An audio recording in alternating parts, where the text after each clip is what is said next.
soy Elena Herrero de la Asociación Amamantar, llevo muchos años ahí al frente, a ver si me paso a la retaguardia próximamente.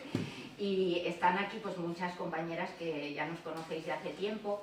Hoy con nosotras, para presentar un poco nuestra metodología de trabajo, pues hemos invitado a lo que consideramos parte de los equipos interdisciplinares que están por construir en nuestro medio sanitario público, que son Cristina Vázquez, que es fisioterapeuta, y Esther Aría, que es odontopediatra. También están presentes pues otras compañeras nuestras que son voluntarias de la asociación y que forman parte del equipo de voluntariado que atiende consultas personalizadas en nuestra asociación, pues como son María, como son Cova, Carmen, que está ahí de oyente actuante ya. Y bueno, pues a vosotras os conocemos muchas veces de las derivaciones que os hacemos, de las consultas que vemos y de trabajar pues desde hace muchos años lo más interdisciplinariamente posible dentro de este campo, ¿no?, que vemos de dificultades de lactancia. Bueno, voy a empezar yo haciendo, todavía no tenemos como tal un protocolo escrito, os lo vamos a enviar porque yo no tenía muy claro cómo organizar ese protocolo, si como un árbol de decisiones, si como una serie de recomendaciones, dependiendo un poco el tipo de consulta que recibimos, pero sí voy a explicaros un poco por qué nosotras seguimos una metodología concreta y sobre qué puntos nos basamos un poco para las valoraciones, ¿no? Cuáles son los puntos esenciales en que nosotros basamos un poco luego el manejo de las herramientas que utilizamos en lactancia, las derivaciones, etcétera, etcétera.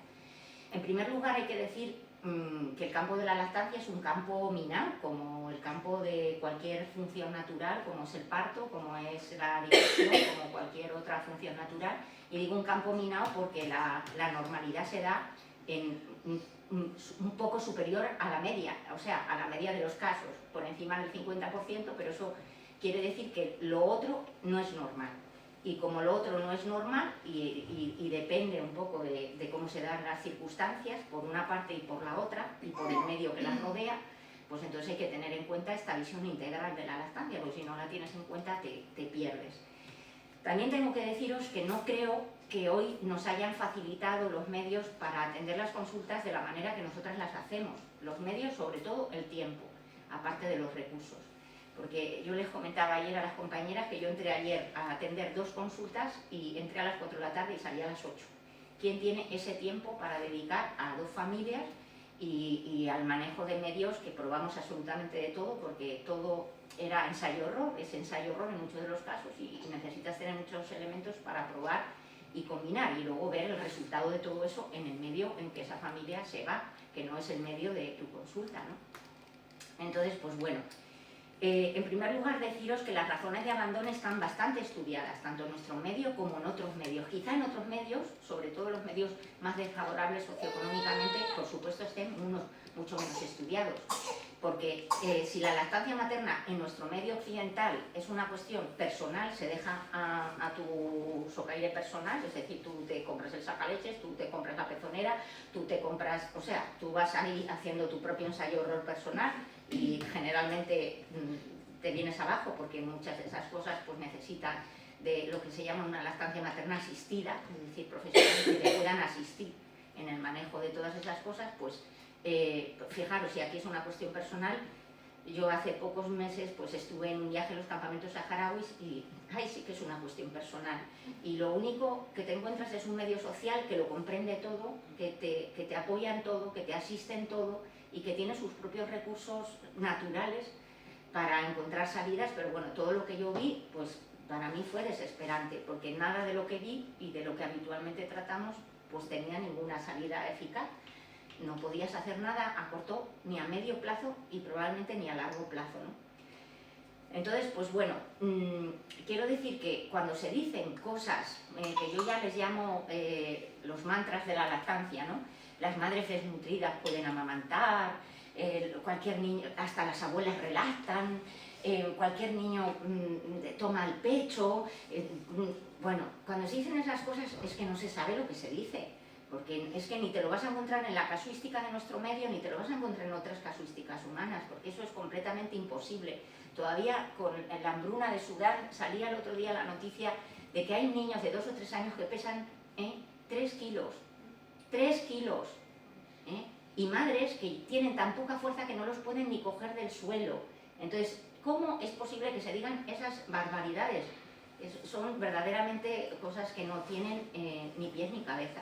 Durante estos días, algunas de vosotros habéis participado en las charlas de personas de nuestro medio que han estudiado pues, la salud de las mujeres desde un punto de vista científico que no ha sido estudiado, en primer lugar, que es lo que llamamos la salud diferencial, y luego, en segundo lugar, han tratado de abstraerse, porque no lo habían hecho hasta ahora, hasta que yo se lo pedí, porque formamos parte de esa red, de abstraer sus recomendaciones de salud a las mujeres en el puerperio al tema de la lactancia, porque el tema de la lactancia, como es un tema asegurado por la naturaleza, yo cada vez que recuerdo a Luis Ruiz y a Carlos González hablando de lactancia me dan ganas de darle unos gorrazos que vamos, porque hablaban por hablar, sinceramente, por muchos libros que hayan vendido y por mucho que nos hayan ayudado a abrir un campo también de interés científico, aunque yo diría que vale más que no se interese tanto la gente en lo científico y en las bondades de la leche y se interesen más en las madres y en los bebés, que no estaría nada mal. Entonces, con eso quiero decir que las causas son que las madres decaen en las primeras 4 semanas de vida por dolor, mastitis y escasez de leche. Y esas son las causas, y no se las inventan, son causas totalmente objetivables. Es decir, una madre que tiene un síndrome de ovarios poliquísticos probablemente va a tener problemas para embarazarse y seguramente va a tener problemas para la lactancia. Entonces eso es un hecho que tiene que constar en una historia clínica, porque si no, una madre que tiene una endometriosis, pues como visteis, va a tener problemas para el parto, lo más probable. O sea, muchas cesáreas, preeclampsias y partos prematuros pues tienen relación con estas cosas. Entonces, todo eso que no figura en la historia clínica de una mujer, las menstruaciones, qué tipo de patrón menstrual tiene una mujer, va a ser determinante para la vida reproductiva que va a tener, y yo diría también para la no reproductiva, porque yo que la estoy viviendo, pues tiene mucho que ver lo que viví con lo que estoy viviendo. Entonces, todas estas cosas que no se han tomado en cuenta en las diferencias de sexo y no solo en los condicionantes biológicos, sino los sociales, o sea, la sobrecarga que todas las que estamos aquí tenemos, si se nos ocurre tener criaturas, que en algún momento se nos ocurrió, por sobrecarga de cuidados. Y como padres y madres tenemos, porque si no, no estaríamos aquí, pues también vamos a tener eso. Y como además pues, somos sanitarias, pues también vamos a tener que cuidar a otras personas. Y como además nos gusta la profesión, pues encima nos vamos a involucrar fuera del trabajo. Entonces, pues llega un momento que el nivel de saturación que tenemos como mujeres ya ni os cuento, vamos, porque todas lo vivís. Entonces, por ejemplo, se habla mucho de lactancia y trabajo, cuando el tema del trabajo es una cosa que socialmente se tiene que construir de otra manera, pero para todo, deslactancia o no deslactancia, pero no es una carrera de obstáculos a corto plazo, sino una cosa pues más a medio y largo plazo. Y es verdad que el mundo del trabajo interfiere totalmente y dinamita totalmente lo que es el puerperio medio, digamos, de una mujer, pero si sobrevives a las primeras semanas con dignidad, por lo menos te quedas con ese sabor de boca. Porque a cuántas mujeres yo he atendido sanitarias que han dejado la lactancia las primeras semanas por el bombardeo de estas circunstancias, diciéndome, es que yo por lo menos quiero aprovechar mi baja maternal para estar con mi hijo. Es una razón muy digna, para no seguir soportando ingurgitaciones, mastitis, dolor de tetas, bebés que no se quedan a gusto después de mamar. Son razones humanas muy dignas. Lo digo para que un tema que es absolutamente esencial, que es que no tengamos prejuicios para atender las consultas, o sea, que consideremos las circunstancias humanas como circunstancias que son en cada medio y todas son importantes, pues eso, para mí es esencial saber lo que no es normal, investigar un poco todo lo que podemos llegar a investigar desde nuestro medio, que tiene muchas posibilidades, tener desde luego siempre una relación más o menos empática con la mujer en la medida de nuestras posibilidades, porque hay gente, pues oye, que no te termina de agradar del todo, ¿no? Y a mí, por ejemplo, tengo que ver una chica mañana y me entra en sudoraciones solo de pensarlo, porque es una mujer enormemente complicada y no sabes cómo meterle al círculo, sabes cómo salir del círculo, pero bueno. Y luego, pues eso, no tener prejuicios un poco respecto a las dificultades y las razones que nos exponen las mujeres, ¿no? Y sus familias, porque en realidad pues forman parte de la situación esta de anormalidad que se da en el mundo de la lactancia y en el mundo social, que tampoco acompaña. Todas las que llevamos años en lactancia, al principio no, creíamos que todo era mucho más sencillo. Nos preguntamos muchas veces por qué resulta tan complicada la lactancia para tantas mujeres, ¿no? ¿Por qué tienen que pasar por tantas cosas de estas, ¿no? Porque, bueno, Maitena, que tiene este dibujo tan bueno, pues claro, como lo pasó, pues sabe de qué va el rollo, ¿no? De eso de poner a un bebé y que de pronto... Yo llamé a mi primer hijo mi pirañín, ¿eh? No era un nombre así puesto adrede, ¿sabes? Sino porque la primera vez que lo enganché a la teta pensé que me desmayaba. Entonces, pues bueno, la mayor parte de nuestras consultas, que vemos en torno a un 10% de nacidos en la comunidad autónoma, que no es poco, podía ser una buena muestra, ¿sabes?, para las instituciones sanitarias, para tomar nota de lo que hay y poner los medios, pero aunque nosotras recibimos ayudas de la consejería, tenemos cierta relación con ellos, incluso tenemos compañeras que trabajan en los programas de salud materno-infantil y tal, pues no creáis que nos escuchan, igual que a vosotras, en vuestros medios y en vuestras asociaciones. La escucha es muy, muy limitada y la capacidad que tenemos de cambiar las cosas es muy ajustada, ¿no? Al final, ya sabéis que es cuestión de cambiarlas todas y de encontrar además a veces las personas ideales. El año pasado dimos con el anterior, con una directora general de salud pública que se creía las cosas, bueno, es una mujer que se las creía en todos los puestos de responsabilidad que ha estado, Lidia López y tal, ahora está de gerente, me parece que en el Valle del Nalón y tal, pues qué suerte tiene, porque es una tía que se toma en serio las cosas. Y esta mujer en año y pico sacó adelante una estrategia de salud de las mujeres, se reunió con todas las asociaciones de mujeres en diferido cuando la COVID, en directo cuando pudo, vamos, y el que se cree las cosas y el que quiere cambiarlas, pues encontró lo que ella encontró, un montón de asociaciones y de mujeres profesionales interesadísimas en cambiar las cosas y lanzando retos constantes de las cosas que ellas saben y que nosotras sabemos que se tienen que cambiar. Bueno, pues fundamentalmente las consultas estrellas, como podéis ver aquí, son los problemas de succión y agarre y el dolor. O sea, no hay casi, es imposible y todo junto a veces, no por separado, sino que todo junto. ¿Qué es lo que nosotros hacemos, ¿no? Por empezar ya? Nosotros ahora mismo tenemos 3 compañeras voluntarias que son los que atienden las primeras consultas. Las primeras consultas pues, son sumamente importantes. Toda la semana pues, procuramos programar 3, 4 o 5 consultas primeras porque en realidad muchas son derivaciones vuestras porque no habéis encontrado el tiempo y el espacio y los medios para poder ver a esas mujeres y son todas pues, situaciones un poco de instauración de la lactancia, están sus primeras semanas y todo eso. Entonces, bueno, estas compañeras, pues el tema de la historia clínica, que antes lo hablaba con Carmen, nosotras casi no puedes tomar notas. Cuando tienes un niño, una madre y estás formando cómo funciona cada cosa, pues tomas notas y luego construyes la historia cuando llegas a casa y puedes ponerte a darle vueltas a todo lo que has visto. Nosotras tenemos en cuenta el nacimiento, es decir, es muy importante pues cómo ha nacido un bebé. Yo ayer atendí a una madre que ha tenido mellizos y el parto pues fue menuda fiesta. El primero fue un forceps, el segundo que venía podálico pues se quedó atascado y además venían con 2 endofrenillos que su padre tiene unos problemas de dislalias a día de hoy que dice, lo último que quiero es que hable como yo. De lo poco que se le pudo entender en la conversación. Entonces, pues todo eso junto, gloria, porque es imposible, estábamos viendo a los bebés a los 2 meses y ninguno de los 2 estaban en una situación normal. De hecho, uno era extremadamente irritable, creo que tardará en dejar de serlo, y ninguno de los 2 maman bien. Es más, esa madre empezó teniendo un montón de leche, era un espectáculo, dice ella, ay, yo agradecí que los ingresaran en neonatos porque me dio tiempo a todo, a aprender cómo manejarlos, a sacarme leche, a no sé qué, desde que los tengo, y como son los 2 como son, pues no tengo tiempo de nada. Me dijo Marina que me sacara 6 veces al día, pero no consigo más que 3, digo, ya, es que sobrevivir a este medio es enormemente complicado. Entonces, es una madre que a los 2 meses prácticamente está sin leche, o sea, ¿qué es lo que ha pasado en todo ese proceso? Pues aparte de unos problemas de succión, unos rototudos del bebé, fruto de los bebés, pues ella es un síndrome de ovarios poliquísticos. Es una mujer, como digo yo, incógnita, porque yo he visto a muchas mujeres empezar con mucha leche y quedarse en poco tiempo sin nada, incluso poniendo medios y recursos para hacerlo. Pero además es una mujer ignorada ginecológicamente, porque nadie ha tenido en cuenta que tiene un síndrome de ovarios poliquísticos, que puede tener resistencia a la insulina, que puede nada. No le han vuelto a hacer una puñetera analítica de cómo ha quedado ese cuerpo flamenco.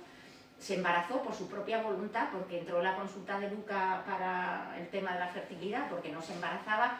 Dice que ella cree que ha tenido reglas naturales 4 o 5 en su vida. porque para tener reglas la pusieron con anticonceptivos orales, que está muy bien ser amenorreica para que te pongan amenorreica otra vez y tengas simplemente pues un sangrado de esos de deprivación de mierda y se acabó. Entonces, quiero decir que todo eso junto es imposible, ¿no? Que no se ha tomado en cuenta, y todo eso lo tenemos que tener en cuenta. Otra cosa, aparte de los antecedentes ginecológicos y menstruales, es explorar el pecho. Pero no es mirar el pecho, es explorar el pecho. Porque, primero, los pezones pueden tener... Yo ya me tengo que poner las gafas de cerca y sacar la luz de la linterna, porque claro, a veces te hablan de grietas o microfisuras y tú no las estás viendo, y tienes que verlas. Claro, es que es verdad, me lo tengo que poner todo ya. Y luego, además, otra de las cosas es tocar las tetas. Es completamente esencial. Esencial, porque no ves nada. Una madre puede estar muy urgitada y tener unas condensaciones en el pecho, pero la de ayer, por ejemplo, el segundo caso, otras 2 horas, pues era una madre que se ha defendido con... Bueno, primero tuvo unas grietas sangrantes que la bebé vomitaba tanto la sangre que dejó de darle. Luego se arregló con un sacaleche swing, con unos embudos 3 o 4 tallas superiores a los que ella necesitaba. Y como todo eso junto es Gloria, pues tiene una mastitis como un campano de grande, que como no estaba rojo, pues ella no se ha asustado más que hoy, más que ayer, que ella se puso rojo. Pero tocaras donde tocaras, o sea, lo único que sentías era densidad pura y dura en la mama. Entonces, esas cosas, eso, si no las tocas, si no las exploras, hay un montón ya de profesionales sanitarios que hablan de que la exploración es esencial en la lactancia. Tienes que dividir el cuadrante, las mamas en 4 cuadrantes, ir tocando área por área, ir un poco desde la periferia hacia el pezón y tocar todo lo que puedas tocar para saber exactamente, porque las madres hablan de obstrucciones cuando ya están en mastitis, y hablan de mastitis cuando ya están en un acceso, y encima cuando hacen un acceso ya se les quita la fiebre, o sea, que creen que han mejorado. Entonces, todas estas cosas evolutivas, como la última experta que ha hecho el protocolo de lactancia, la ABM, le llama el espectro de la mastitis. Ya ves que ese nombre, el día que lo leí casi me desmayo, porque es así. Todo empieza con una mala succión y se complica en unos casos mucho. Y no os lo perdáis, porque las que tengan enfermedades autoinmunes se les complican las mastitis más. Es decir, hacen más resistencias a antibióticos, funciona todo muchísimo peor. Ahora tenemos una mamá que es enfermera, que es lo mejor que le ha podido pasar, ser enfermera y tener una lactancia complicada, porque además es enfermera de urgencias, y su lactancia es de urgencia completa. Y está alucinando, ¿no? Porque, o sea, nada de lo que le damos funciona y no se lo puede creer, ni ella ni nosotras tampoco. Bueno, que la tienes tú, ni tú tampoco. Entonces, pues bueno, para que veáis, ¿no? Y a todo esto también pues pasa desapercibida, porque ella tiene un endocrino al que va, porque tiene una matrona que la atiende, porque la vemos nosotros, pero si no, pues estaría pues ahí muerta de tristeza, porque para ella además todo esto ha supuesto un duelo profundo, enfrentarse a una lactancia así. Así que bueno, nosotros tomamos muestras de leche, porque hace muchísimo tiempo que la leche ya sabemos que no es estéril. Y que no solo que no es estéril, sino que además se altera la microbiología cuando no hay una buena salida de la leche al pecho. Entonces hay que tomar muestras, aunque nos pase como nos pasa en el área 3, que no sirvan para nada. Aunque ya ha dimitido el microbiólogo, a ver cómo conseguimos quitar lo que él decía, ¿no? Y es que la leche materna es buena en cualquier momento. Le vamos a dar un poco de mastitis con Aureus, a ver si algún día le da una diarrea por lo menos, y se entera que algo sabes, algo sienta mal, porque por lo menos a él de fuera y a las madres por dentro. Pues, y mira qué buena persona Javier, pero es que yo se la tengo jurada con esto de las mastitis. Cuando lo vea de jubilado por ahí, que te encuentres mucha gente, se lo voy a decir. Pues bueno, nosotros tomamos muestras y volvemos a tomar muestras.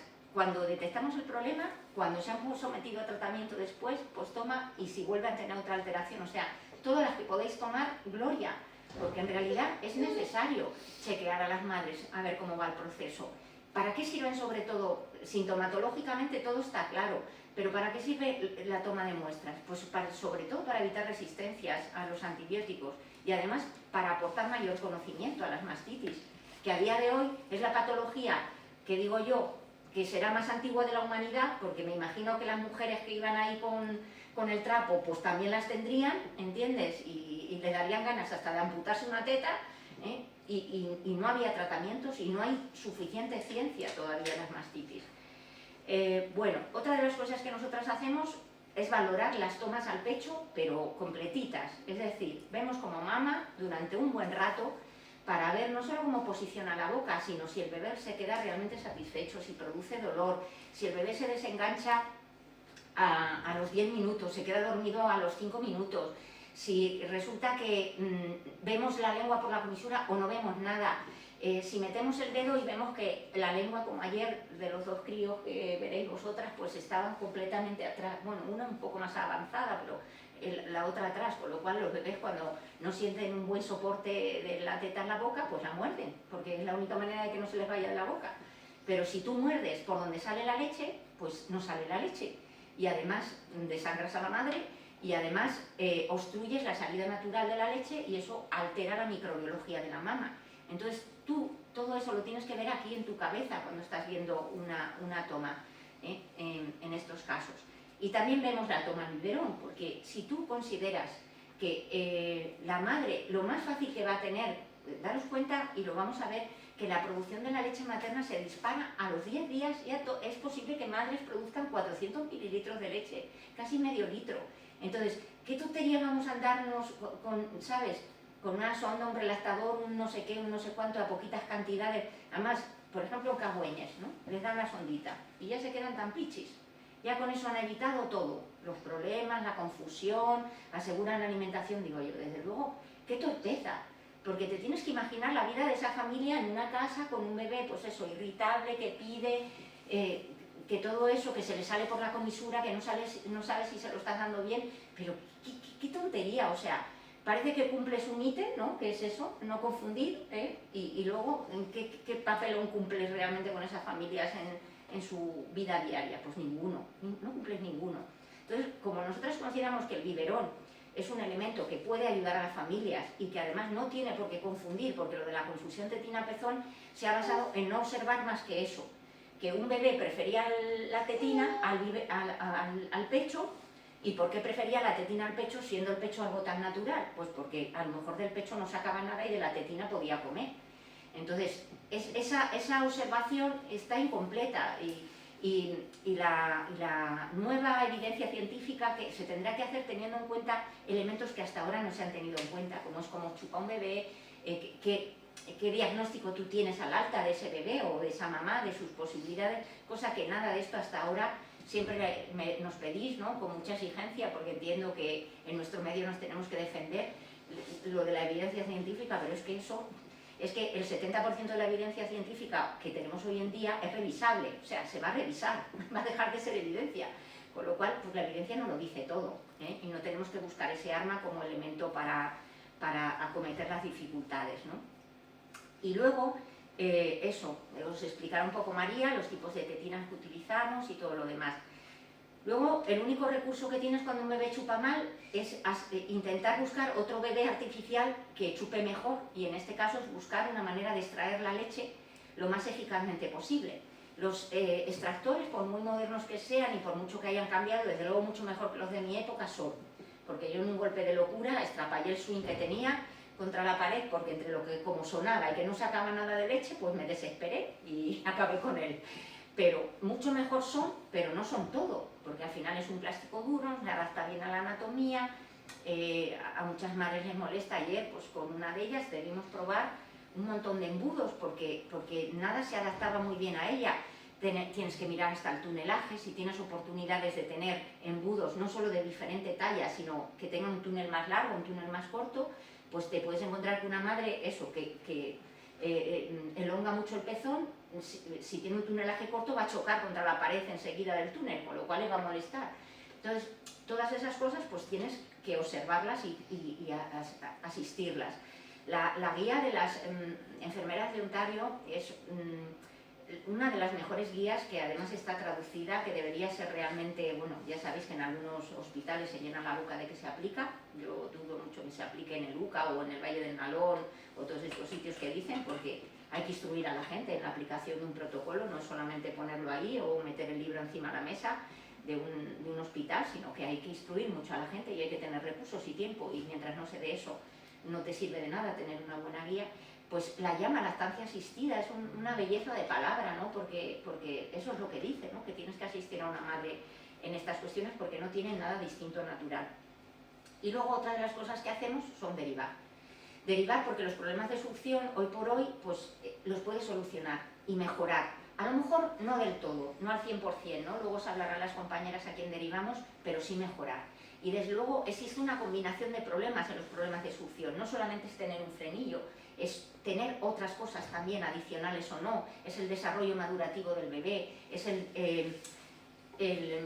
la alimentación que tenga el bebé, porque esta es otra de las cosas que os diré. El peso es absolutamente esencial. Tienes que conseguir que un bebé gane bien de peso y tenga las mejores oportunidades neurológicas para un buen desarrollo, porque el mamar bien no solamente va a depender de tener una buena lengua o no, sino también va a depender de en qué situación está ese bebé para luego pues, aprovechar una mejor intervención de una anquiloglosia o lo que sea. Bueno, ellas os explicarán. Pero nosotras derivamos automáticamente y de forma rutinaria a todos los bebés con problemas de succión, a las fisios que tenemos de confianza. Unas son más de confianza que otras, esa es la verdad, y nosotras, pues como no tenemos ningún interés económico con nadie, pues podemos decir lo que nos apetece. Y eso es lo que hacemos con la máxima libertad, decir lo que nos apetece. Entonces, pues fundamentalmente en Gijón, pues derivamos a Cristina Vázquez y a Ángela de la Clínica Anívola, pues porque se han formado mucho, tienen mucha experiencia clínica y además forman parte de nuestro propio grupo de consultas a las cuales les hacemos llegar los informes que nosotros hacemos y ellas nos hacen llegar los informes que ellas hacen. Y bueno, como mínimo les decimos a las familias que tienen que aguantar ahí como mínimo un par de sesiones o más para mejorar la situación del bebé y luego volverlas a valorar para ver si es necesario o no derivar a otras intervenciones mayores. La reina de las consultas es la anquiloglosia, de eso no cabe la menor duda que es así, no es la única, pero es la reina de las consultas. Y en la anquiloglosia no solamente entra el tratamiento físico, sino también el tratamiento quirúrgico. A nivel de tratamiento quirúrgico, pues tenemos muchas más opciones que teníamos, incluidas públicas. No todas son plausibles en lo público como nos gustaría que fuesen, porque falta pues también probablemente profesionales, tiempo, formación a ese nivel. Lo que pasa que, bueno, a nivel de médicos y médicas ya sabemos que enseguida nos sale el ego y entonces el ego que sale por las jefaturas que hay actualmente, tanto en pediatría de Cagüeñes como en cirugía pediátrica de Luca, pues les impide reconocer que tienen un insuficiente conocimiento de lo que tratan y han sacado pues una herramienta de frenotomía que es un café para todos, o sea, a todos les cortamos el frenillo de la misma manera, a todos se lo cortamos además lo justito para no dañar, que no sé qué dañan, porque dañan las expectativas de las familias que pretenden ir a solucionar el problema y no lo solucionan, y además no hacen revisiones, te llaman por teléfono, que no es poco, para asegurarte que has sobrevivido a la circunstancia, que la circunstancia es tan elemental que sobrevivir seguro que sobrevives.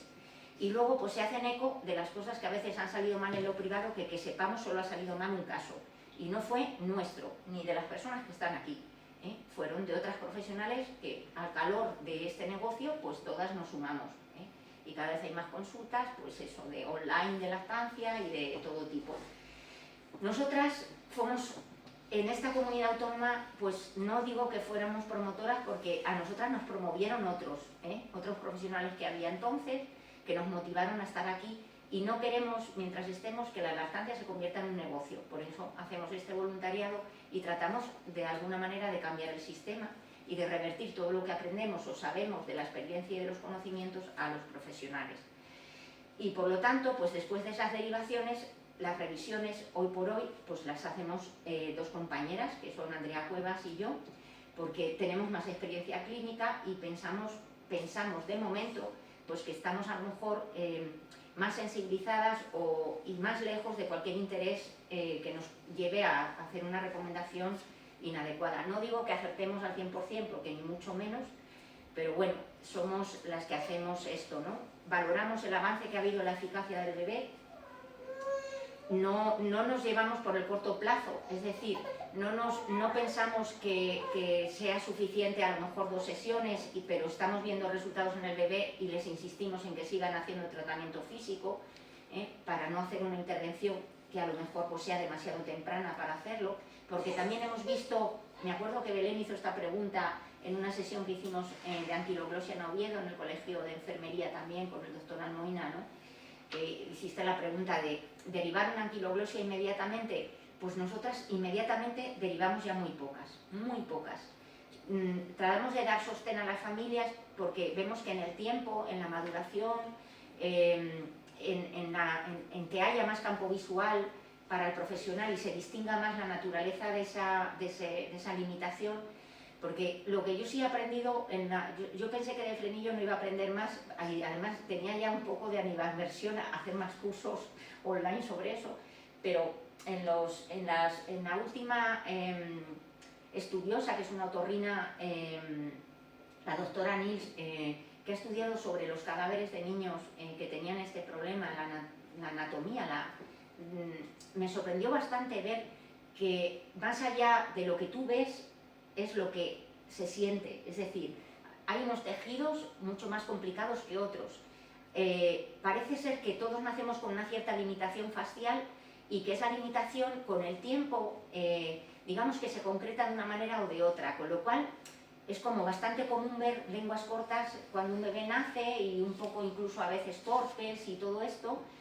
A veces lo que compensa es la anatomía de la madre, la fisiología de la madre, pero con el tiempo podemos ver cosas distintas, y, digamos, malformaciones más claras y cosas que evolucionan más benevolentemente. Entonces hay que darse un tiempo, pero claro, hay que ofrecer un soporte, ¿no?, a las familias y a los bebés.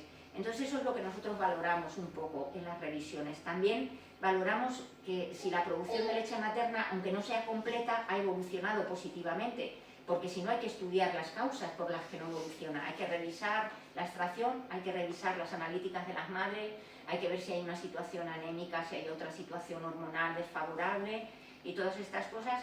Y luego pues la intervención de los galactogogos, con galactogogos, que son fármacos, nos gusta hacerlas con analíticas delante. No nos gusta recomendar un fármaco, aunque sea natural, así a ciegas, porque nunca sabes qué te puedes encontrar y además tienes que advertir a las familias que las sustancias naturales y las no naturales también pueden dar alergias, ¿no? Entonces tienes que estar un poco pendiente y ver si son efectivas en sus casos. O sea, por eso las revisiones no es una revisión. Nosotras a veces, hay veces que ya digo, ojo, le voy a ver ir al colegio al bebé porque a veces les acompañamos hasta los 5 o 6 meses, o sea, hacemos muchas revisiones, les proponemos hacer revisiones cada 2 o 3 semanas. A veces es de infarto para la vida que llevamos nosotras, pero en realidad es útil. Yo lo planteaba un poco con las compañeras cuando hicimos una revisión de este protocolo de actuación hace pocos meses, cuando preparamos este curso. Si ellas veían que era esto útil o no estábamos volviendo muy locas a las familias citándolas, ¿no? Y bueno, si ellas, que son otras observadoras críticas y con conocimientos, lo ven útil, pues decidimos seguir un poco de la misma manera haciendo estas revisiones. Y esto es un poco, y luego lo de ODP es odontopediatra. Yo lo he entendido. Ah, muy bien, son las derivaciones a odontopediatría. Ahora tenemos muchas más posibilidades a ese nivel que teníamos antes, porque las 3 odontopediatras que nosotras referimos, 2 en Oviedo y 1 en Gijón, pues sabemos que tienen buena formación, buena capacidad, buen calibraje de en qué se meten y en qué no se meten, porque hay otras limitaciones que requieren a lo mejor un proceso un poco más elaborado y un poco más meticuloso, que es el de cirugía pediátrica. Y seguimos haciendo derivaciones al Moina, pero desde que hay odontopediatras con más formación, pues hacemos menos de las que hacíamos, porque antes no había nada, entonces era un poco todo así, ¿no? Al Moina. Ahora solo las que vemos más difíciles, incluso ellas, las que ven más difíciles, pues les comentan esta otra posibilidad, porque esta otra posibilidad, sabéis que entra en anestesia, más coste económico, si tienen seguro o no, pero bueno, nosotras no somos defensoras de la pública para promocionar los seguros tampoco, con lo cual siempre es un problema de incompatibilidad ética y moral lo que tenemos con todo este rollo, ¿no? Y bueno, simplemente insistiros en que todo esto está dicho. Otra cosa es cómo lo asimilamos. Y no digo que todas, lo hablábamos un poco cuando empezábamos este acto, ¿no? Con María y tal. Yo hay veces que veo apuntes de lactancia del año 2008, por ejemplo, viendo el otro día un power de Watson Gena, ¿no?, que es una experta mundial, es la primera que nos abrió los ojos con esto de la anquiloglosia, y la trajimos en el 2008 a Asturias. y estaba viendo el Power sobre la exploración del bebé y dije yo, madre mía, es que yo me mataba. O sea, yo he necesitado 10 años para interiorizar eso, 10 años para interiorizar lo que ella nos explicó pormenorizadamente. Fijaros en las cabezas, fijaros en las rojas, fijaros en el patrón, fijaros en cómo el bebé responde generalmente. O sea, todo eso nos lo dijo. Otra cosa es que no lo hemos ido asimilando, porque los conocimientos no se asimilan así, teniendo muy buenos apuntes. No, todas queremos tenerlo por escrito, todas queremos leer un buen libro, pero todo eso, junto con la experiencia, pues se va asimilando poco a poco, ¿no? Conforme va llegando un poco tu tiempo y tu proceso también, y tú cómo te involucras.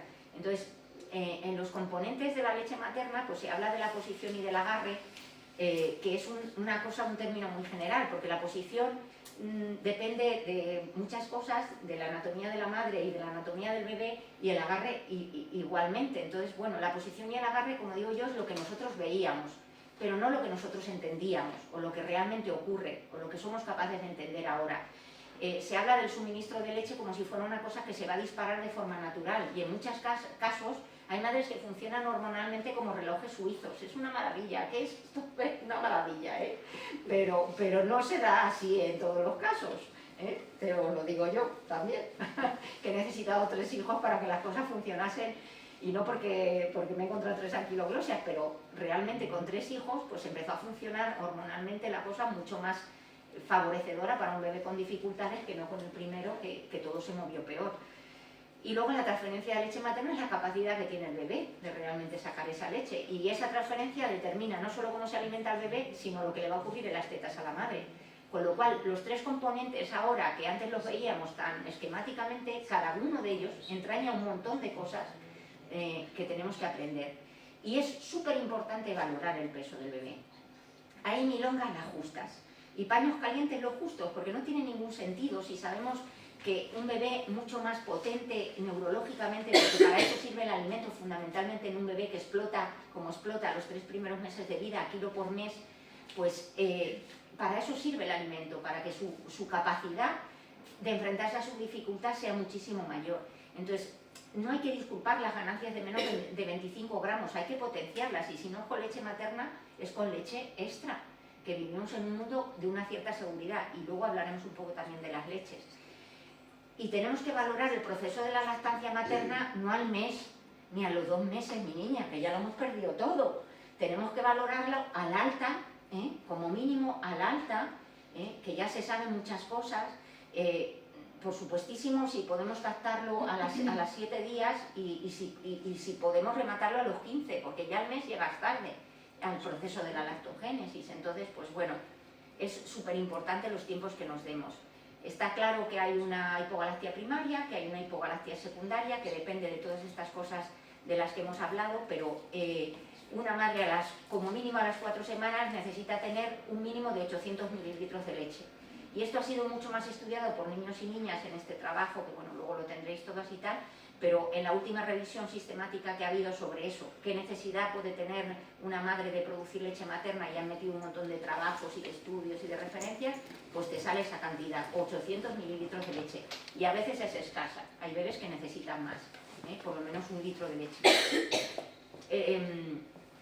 Eso, bueno, otra herramienta que usamos muchísimo nosotros es hacer las gráficas de los bebés.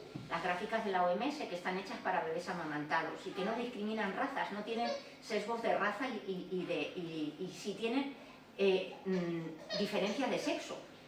Con lo cual, antes me lo he pasado, pero la última declaración que hubo de la Academia Americana de Pediatría sobre lactancia materna a mí me dejó patidifusa, porque soy una activista del feminismo, y esa declaración reconocía que los trabajos de lactancia materna tienen un profundo sesgo de raza, racialmente, y que además es una tragedia que las madres más pobres hoy por hoy sean las que menos y peor amamantan en los mundos occidentales en los que vivimos. Es decir, te vas a encontrar madres gitanas, madres negras, madres inmigrantes de huida forzosa, que no están amamantando a sus hijos, y no porque no quieran, sino porque se están enfrentando a las mismas dificultades, pero sin ninguno de los recursos que conocían en el pasado, o que tenían en el pasado en su medio, en un medio completamente nuevo. Nosotras vemos ahora mujeres inmigrantes, y atendéis a mujeres inmigrantes, porque algunas de nosotras estamos involucradas en las redes de ayuda a esas mujeres, y esas mujeres nos piden alimentos y nos piden ropa, y de pronto descubres que está embarazada y luego ellas descubren que tú atiendes consultas de lactancia y si no, no llegarían a las consultas de lactancia y las perdéis vosotras en las propias consultas, porque son mujeres enormemente desconocedoras del medio que les rodea y muy vulnerables. Entonces nosotros utilizamos esta herramienta muchísimo porque fijaros, aquí lo veis, en el momento que un bebé se salga de este caminito y ya caiga en este, bueno, tenemos un caso ahora mismo que está aquí. Este es un caso de una madre que está, vamos a decirlo claramente, emparanoiada con la lactancia y ha perdido totalmente su razón de ser con respecto a las necesidades de su hijo y su hija. Solo quieren lograr una lactancia con esta situación de su bebé. Nosotras nos hemos planteado no atender a esa madre, porque no vamos a formar parte de ese circuito, es decir, ese desdoblamiento que tiene que arreglarlo en salud mental, pero a ese bebé hay que darle de comer, y ese es nuestro criterio, no hay otro criterio. Entonces, esta mujer ha huido del hospital en esta situación, está en la consulta de atención primaria en esta situación y pretende que nosotros la atendamos en esta situación y no la vamos a atender. Entonces, estas son cuestiones que tienen que ser así, de criterio, completamente de criterio. No es el único caso que hemos tenido de mujeres completamente paranoiadas con la lactancia que llegan a colocar al bebé en una situación de vulnerabilidad extrema. Y nosotras, si es un criterio que de la mejor manera que podemos, incluso derivamos siempre que podemos a través de las matronas a temas de salud mental. Hace poco tuvimos un caso, no está María aquí, no. Bueno, de Avilés, de una madre que desde la primera consulta que la vi, que fue una urgencia por el dolor que tenía, era un dolor que no tenía nada que ver, era un dolor mental, pero un dolor profundo, y era una mujer con antecedentes de psiquiatría. En menos de un mes, no os podéis imaginar cómo se puso. Y durante un mes la vi 3 veces y las 3 veces, o sea, le dije, deja la lactancia, es lo mejor que haces. Pero ella estaba completamente emparanoiada con conseguir la lactancia en una situación que era irremediable, hasta que el médico, bueno, pues se puso como a lo mejor nos ponemos nosotras también en ocasiones, y le dijo, mira, o te medicas con lo que te estoy dando o te ingreso. Y como lo que te voy a dar no te permite la lactancia, que era mentira, pero fue una mentira de las piadosas mejoras que se pueden decir, pues tienes que dejar la lactancia. Entonces ya dejó la lactancia, porque era una cosa terrible, no podía dormir. Yo en la primera consulta ya le di un ansiolítico para que durmiese, porque era lo único que podíamos hacer en ese momento, compatible con la lactancia y tal. Pero, y un hombre que tomó totalmente las riendas del bebé, de su alimentación, de su cuidado, de ella, de todo. O sea, afortunadamente con una persona maravillosa a su lado para hacer frente a esa situación. Tuvimos un caso hace unos años terrible, trágico, muy trágico, de una psicosis puerperal que nunca jamás lo vamos a olvidar, porque bueno, nos supuso hasta una reyerta judicial, porque nos llamaron a declarar y todo esto. Pues igual, una madre totalmente, quiero decir que todas estas cosas pues tienen que tener un límite, tienes que tener una derivación, tienes que tal, porque si no, no se pueden permitir poner en riesgo al bebé ni ponerse en riesgo ellas. Y porque además, bueno, tuvisteis la conferencia maravillosa de Gemma del Hospital Valdebrón, que lo dijo claramente, o sea, esto se puede enredar hasta un punto insospechable, y el punto insospechable es que se suicide la madre con el bebé, y ya está. Entonces, bueno, todo esto hay que ponerlo remedio. Las anemias, diagnosticar las anemias te sirve para evitar sentimientos controvertidos a nivel mental por parte de las madres. Una simple anemia no te lleva a una depresión, pero sí crea sentimientos de frustración y complejos. Bueno, pues eso, un bebé que está mal alimentado es un bebé que está en un círculo cerrado, del que no sale, de comer mal, de tener pocas fuerzas, de no poder hacer bien su trabajo, ni tan siquiera con un biberón. Alimentación suplementaria, pues os vais a quedar muy sorprendidas, porque en la guía de herramientas que os vamos a dar hay un enlace a una guía de uso de suplementos de leche artificial. Es la primera vez que traspasamos esa frontera explicando que nosotras además vigilamos el código de comercialización y somos las principales defensoras en que no haya una publicidad encubierta de estas leches ni nada, pero son un elemento de necesidad en la vida de muchas madres que tienen complejidad en sus lactancias y no sabemos usarlas. Nadie sabemos, nosotras no sabemos usarlas, vosotras no sabéis usarlas, los pediatras no saben usarlas. Entonces, Lo del consejo pediátrico lo hemos cambiado por consejo sanitario y aquí cualquiera que sea sanitaria y se moje un poco y entienda, pues que dé consejo. Acabamos de hacer un curso con una farmacéutica que no es nada sospechosa porque dirige un grupo de Alba Lactancia en Barcelona, o sea que no se ha pasado a la otra lado, y que se dedicó únicamente a estudiar un poco las leches y a saber de qué iba cada cosa y qué indicación tienen en cada caso. Yo los casos difíciles en que padres y madres han cambiado de leche 2 o 3 veces, ya directamente no me fío de mi criterio, se lo pregunto directamente a ella, porque damos tonterías las justas.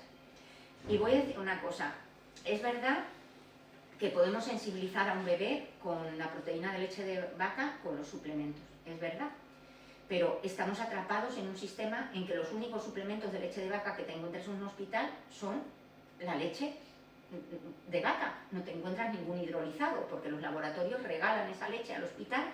Yo, hace poco, una amiga nuestra, saharaui, ha tenido el bebé, al segundo día que fui a verla, el bebé hambriento, seco, no sé qué, dije, aquí empezamos con el biberón, pero hoy mismo. Y entonces, pues empezamos con el biberón hoy mismo. Pero no tienes opciones, tienes que empezar con ese biberón. Pues ese biberón, al mes de vida del bebé, pues ya ha causado cierta sensibilización. Entonces, claro, si tuviéramos otras opciones, pues se supone que madres alérgicas con antecedentes alérgicos y tal, pues deberíamos ser muchísimo más prudentes en el uso del suplemento, pero que conste que yo creo que el hambre está por encima de la alergia, porque todavía la alergia tiene remedio, pero el hambre te lleva muy mal camino. Entonces a un bebé hay que darle de comer y por eso a veces te ves en esa disyuntiva de no tener otra cosa mejor que dar. Que la leche de madre es lo mejor, que hay que sacarla y dársela, por supuesto, pero no es tan fácil sacarse la leche y dársela, y nosotras acompañamos a mujeres desde el minuto cero, como os digo, amigas íntimas en este proceso, y conseguir mucha leche nos resulta tan fácil. Y bueno, pues eso, explorar el pecho, lo que os decía, las causas de dolor en la madre no solo dependen del bebé, sino también pueden depender de la madre. Las pezoneras, las tetinas y todo eso pues han sido poco estudiadas y las mujeres las han utilizado a lo largo de toda la historia, las había hasta de cristal y las mujeres las interponían para que el bebé se pudiese agarrar. Yo me acuerdo de una chica senegalesa que atendí que le puso a la teta pegada con celofán la tetina de la que tomaba el vino. Cuando me mandó la foto dije yo me muero. Entonces, pues vamos, se hizo ella misma su pezonera, pero como te ha mandado. Y entonces, pues bueno, estas cosas pues son así. Y estos todos los valores analíticos que podemos manejar y que debemos manejar y que no tenemos que tener miedo de manejar. Porque a mí, cuando yo hago las valoraciones de las analíticas, yo me tiro a la piscina y si hay agua bien y si no, pues no hay agua. Pero yo las hago porque alguien las tiene que hacer y porque ya sabéis lo que pasa cuando se lo pasas al médico de cabecera, que nada es patológico, nada grave, no se está muriendo la paciente, a cuenta de que me pasas esto y que es el DHA y que si yo puedo pedir esto, porque como nunca se han metido esas pantallas, pues no saben si se puede pedir o no. Pues se pide todo lo que se pueda pedir y ya está, y que no pasa nada. También en la guía vamos a hacer indicaciones, pues según las que nos han dado las expertas que hemos estudiado un poco de qué tipo de analíticas se piden en cada caso y lo que os dejen pedir, porque ahora con la prolactina, según ellos no hay evidencia, ¿y para qué vamos a pedir la prolactina si está alterada en una mujer? Pues os podéis quedar flipada con las prolactinas, porque hay prolactinas de 300 y la madre no tiene un pijo de leche. A ver cómo se come eso. Es para llevarle la teta al médico allá a la consulta, para que la exprima él, a ver qué sale, y luego le dices, tiene 300 de prolactina, pero no hay leche. ¿Cómo eso no se come? Pues nada. Y luego los bebés tienen que chupar bien, porque hasta los terneros chupan mal. Yo he estado en el pueblo de mi hermano en Ponga y ha llegado el veterinario por la tarde a cortar el frenillo al sato. Claro, porque le estaban alimentando con biberón y dije yo, o sea, que tú llegas un domingo por la tarde aquí a cortar y aquí tenemos que esperar un mes para que se lo corte a un bebé neruca, ¿no? Pues no, yo no lo pillo. Y cogí una foto de estas de cerca y efectivamente, fijaros cómo posiciona la lengua el sato cuando mama. O sea, y este es otra foto que triunfó ahí en un S que digo yo, claro, ¿cómo no va a triunfar este bebé? Bebé feliz, una teta de demasiado, sin dolor ni nada, porque con esta lengua ahí saliendo, pues eso es lo que hay que mirar. Entonces, y luego, bueno, las alteraciones que tienen los bebés, no solo de anquiloglosia, sino madurativas y tal, hacen que muchos bebés pasen de comer, o sea, de comer lo que necesitan, quiero decir.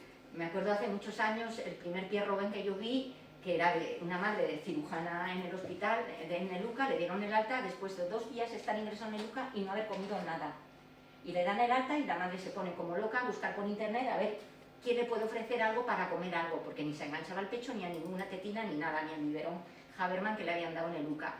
Y entonces se presenta un sábado por la tarde en mi casa y a las 2 horas y media conseguimos que con una sonda pegada al otro lado donde tenía la fisura pudiera chupar algo. A los 3 meses, porque ya no soportó ni un minuto más vivir con un bebé así, con un pulsiosímetro todas las noches por las apneas que hacía, se lo llevó a Bélgica y lo operó, porque aquí no lo operaban hasta los 7 meses. Acaba de nacer hace poco, bueno, un año y pico, un Pierre Robin en el Hospital San Agustín, y como la madre era peruana, pues se ha tragado los 7 meses de espera hasta que han cerrado la parte alta y todavía está por operar el labio y todavía pues está ahí con una mandíbula que da... Y todavía el bebé, que ya no es bebé, que tiene año y pico, se traga las cosas así. O sea, así es como ha aprendido a sobrevivir. Y la toca adentro. Dice la madre, a veces sale la comida entera por la caja. Digo, claro, es que tú verás. Entonces, pues todas esas cosas se dan, ¿eh? Y eso, los bebés prefieren respirar a comer.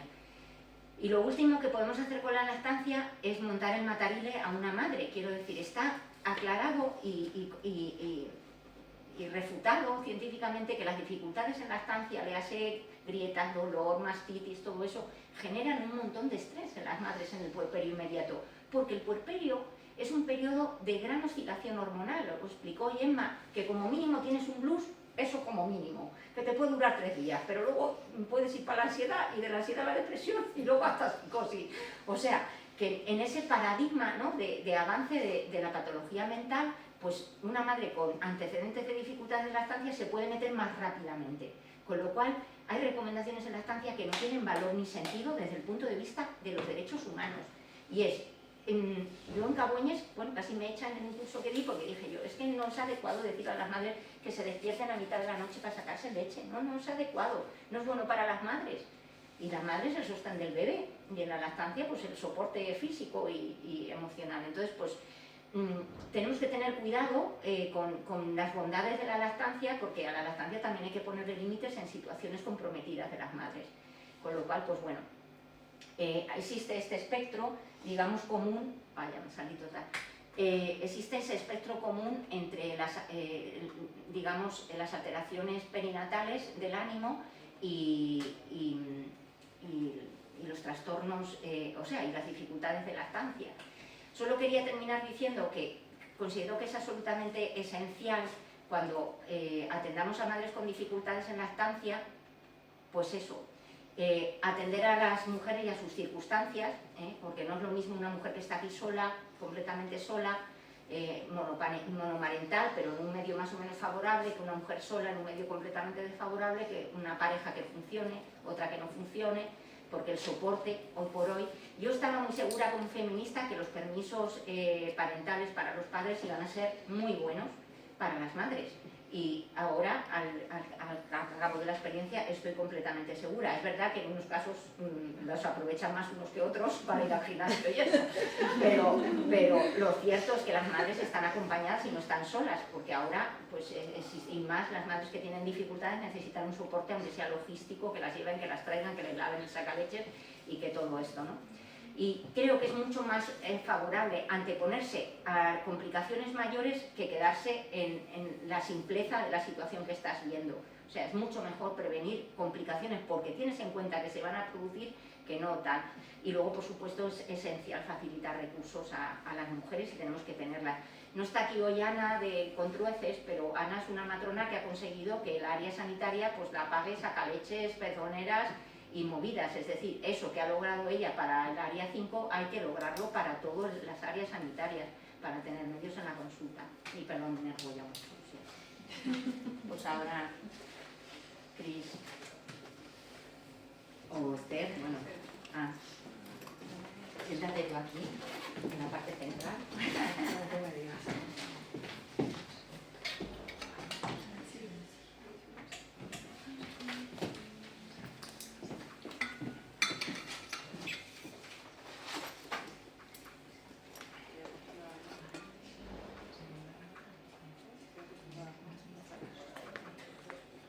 Hemos hablado sin micrófono y se oía todo bien. Pues buenas tardes, muchas gracias por invitarme aquí, Elena, un placer.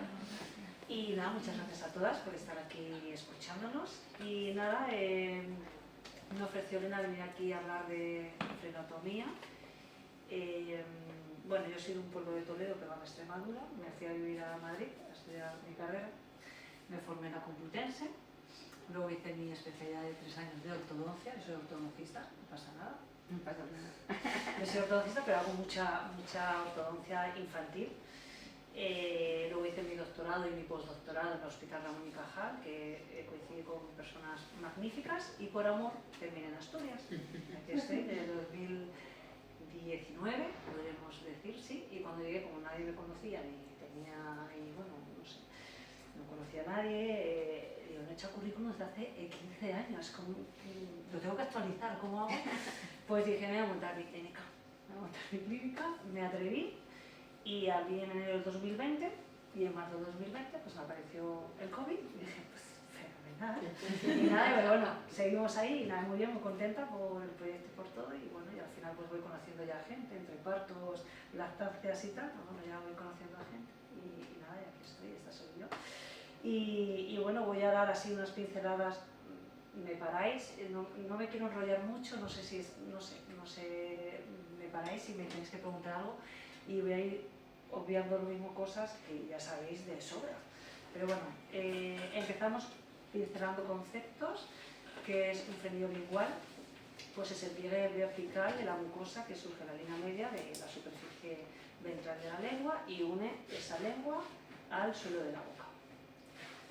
¿Qué sucede cuando este resto embriológico provoca que esa lengua no haga determinadas funciones? El primer signo donde nosotros notamos pues esa limitación puede ser el amamantamiento, y es lo que se denomina anquiloglosia.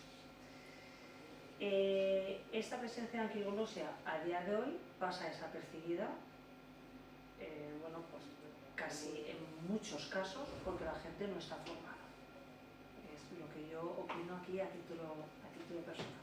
Entonces, al final, los pacientes que a mí me llegan vienen casi todos derivados y diagnosticados pues por vosotras, pediatras, matronas, enfermeras, DNC, Elena, por Cris, al final todos vienen con un diagnóstico ya hecho de anquiloglosia. Entonces, al final tenemos que diferenciar cuando un frenillo es corto, es decir, cuando un frenillo tiene una anatomía de origen y de destino no apta, que conlleva ser un frenillo corto, pero a nivel de limitaciones o de funcionalidad no limita. Entonces se distingue ahí, o es un poco la diferencia entre anquiloglosia y frenillos cortos. La anquiloglosia se diagnostica a través de palpación. Por mucho que tú veas dónde está el origen del destino, si ese frenillo es elástico y ese frenillo no afecta a ningún tipo de función, yo no soy partidaria de cortar. Eso es un poco lo que nosotras, o lo que yo, cuando hablo con las familias, es lo que les diferencia un poco de anquiloglosia a frenillos cortos.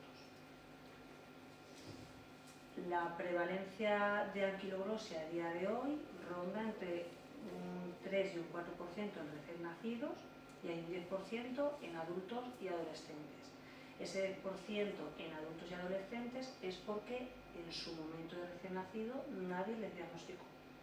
Es verdad que entre niños y bebés hay mayor porcentaje y mayor prevalencia en recién nacidos, porque también se ha observado o se ha estudiado en evidencia científica que muchas anquiloglosias van evolucionando y llegan a desaparecer en anquiloglosias leves. Por eso hay que ser sensato a la hora de decidir cuándo se hace un corte o cuándo no.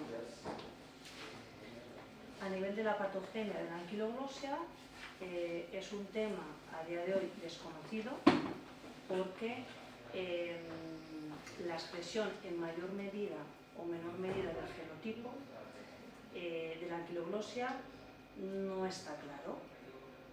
Hay estudios que consideran que la anquiloglosia es dominante, otros recesivos y otros que están ligados al cromosoma X.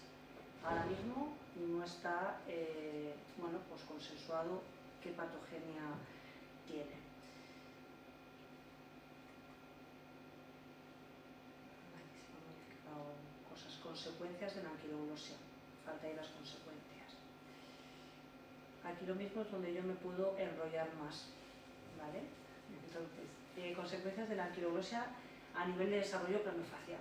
tendríamos dificultad en la lactancia, que sería el primer signo que sobre todo veréis vosotras. Problemas de succión, deglución y respiración, todo lo que es el ritmo de succión, deglución y respiración. Problemas en la fonación, que eso, bueno, nosotros en clínica lo que yo pauto con logopedas es, si hay un problema de fonación, se deja a veces, si no hay más funciones alteradas, se deja a veces al paciente hasta los 6 años, que es la maduración completa del lenguaje, hasta que se decide si se corta o no, dependiendo un poco de qué funciones estén afectadas. Afecta la masticación, no mueve ese bolo alimenticio una lengua anclada.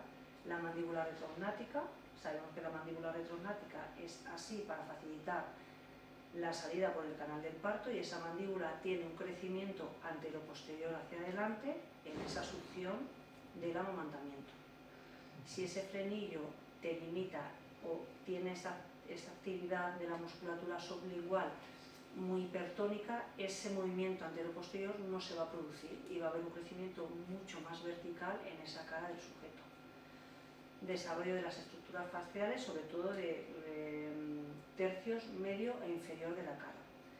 Caries e inflamación de las encías. Caries es lengua anclada, lengua baja, respiración oral, modificación de microbiota bucal, caries.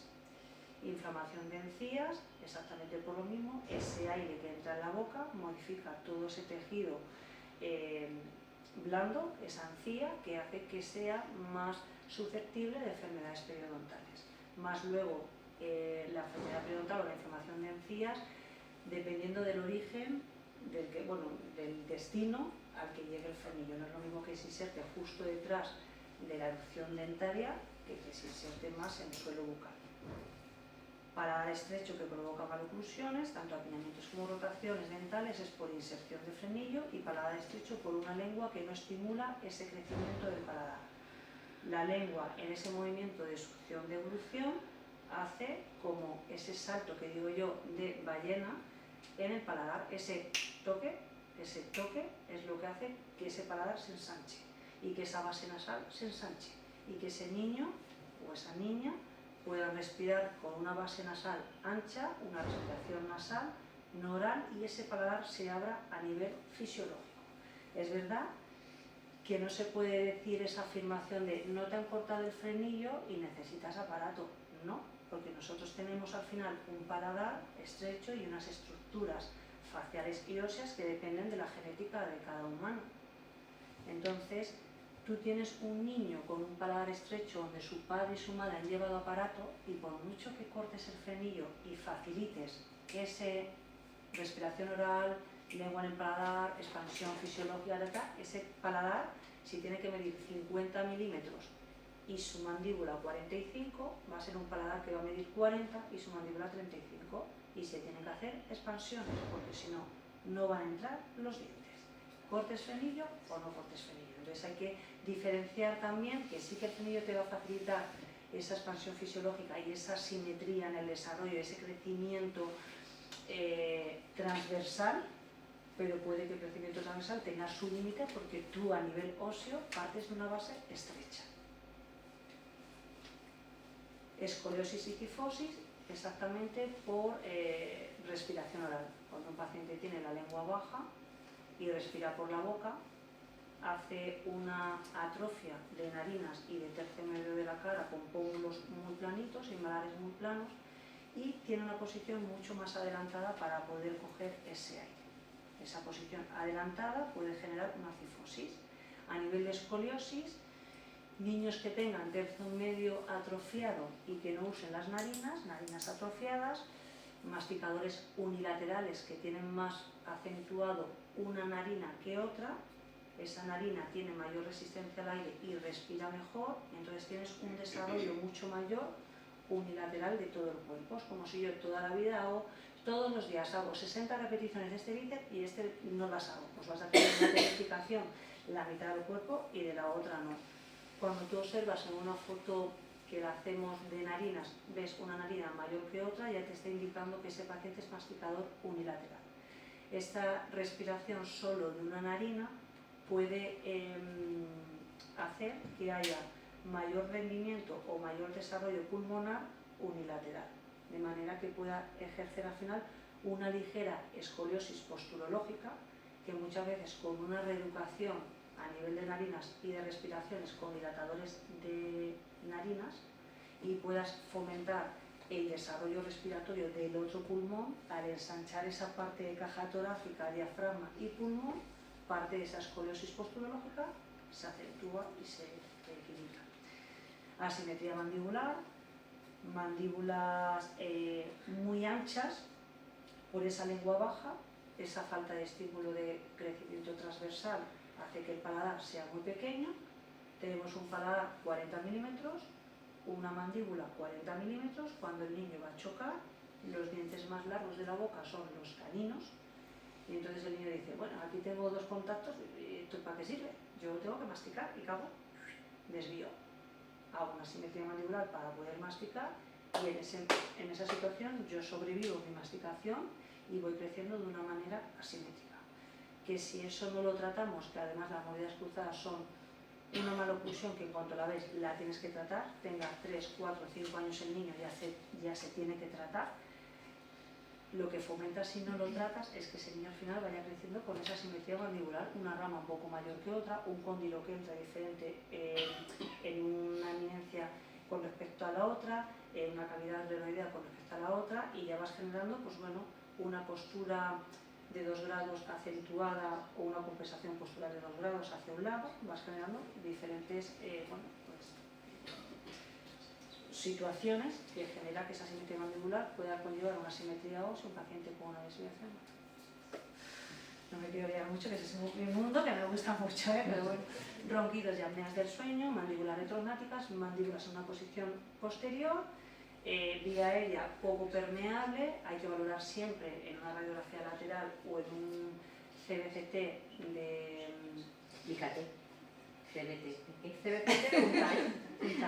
punta de vías aéreas para valorar ese diámetro de la vía aérea, porque muchas veces en una radiografía lateral tú puedes ver que sea estrecho, pero realmente no ves la profundidad y ese calibre de la vía. Entonces, en esa radiografía lateral, donde tú ves una mandíbula posteroposicionada y ves una vía aérea muy poco permeable, siempre se tiene que valorar por otorrino si realmente esa poca permeabilidad es real. Y valorar si a veces es necesario una resección o parcial o completa de vegetaciones y adenoides. Pues, esos ronquidos y apneas del sueño también vienen de una mandíbula posteroposicionada, que no ha tenido un desarrollo anteroposterior por una succión o declusión anómala por un frenillo, síndrome de respirador bucal, que es todo lo que os estoy comentando, caras hipotónicas, boca abierta, respirador, narina inutilizada, ojeras, sueño inquieto, niños inquietos porque están todo el tiempo activando el parasimpático. Ahí, bueno, en el síndrome de respirador bucal se comenta, se dice en evidencia que hay muchos niños diagnosticados de TDAH que realmente son respiradores bucales que tienen el simpático todo el tiempo activado y nadie les ha dicho no, párate, cierra boca, respira por nariz y empieza a relajar tu vida. Y están metidos en pues ese bucle, o bueno, hay mucha gente, bueno, hay mucha historia de síndrome de respirador bucal. Reflujo gastroesofágico, también relacionado con anquiloglosia, dificultad de ingerir alimentos sólidos, porque al final los niños pues, mejor el puré o comidas fibrosas y duras pues les cuesta porque no pueden hacer pues, ese movimientos 3D que yo digo, y la otitis por una baja permeabilidad de la trompa de Eustaquio. Eso serían un poco las consecuencias así, a grosso modo. Bueno, a nivel de lactancia, síntomas de alerta, ya sabéis todas, tomas dolorosas y largas, pezones agrietados, oídos irritados, mastitis de repetición, estancamiento ponderal, problemas en la deglución y digestivos, mal agarre y menor transferencia de leche, se queda dormido al poco de iniciar la toma, patrón de succión con ciclos rápidos y pocos profundos, ingurgitación mamaria con pechos tensos, pezones deformados y decolorados tras la succión, isquemia por la presión del pezón contra el paladar, presencia de hipergalactia. De este modo, bueno, pues como toma el niño más leche rica en lactosa y no se sacia de la parte grasa, pues son niños con deposiciones verdes, deposiciones explosivas, cólicos, gases, reflujo, hipo. un recién nacido muy irritable, callos de lactancia y chasquidos durante la toma, que también, así a grosso modo, unos poquitos. Todo junto, Gloria. Todo junto, Gloria. Conceptos que conlleva lo mismo duda o piensan que son sinónimos: frenectomía y frenotomía. Realmente lo que nosotros hacemos en clínica o lo que hace un odontólogo en clínica es una frenotomía. Es una incisión sin llegar al periósteo que libera ese tejido para que le dé movilidad a esa lengua. La frenectomía es la incisión y eliminación de todo el frenillo y lo hace un maxilofacial. ¿Vale? Entonces, aunque si hagamos, esto se ha quedado como frenectomía, como título genérico, y no es frenectomía, es frenotomía. ¿Vale? No intervenir un frenillo restrictivo pues conlleva todas las consecuencias que comentamos anteriormente. A día de hoy, en clínica, o por lo menos yo, solo cortamos frenillos en niños hasta 6 meses de edad. Como mucho hemos hecho hasta 7 y 8 y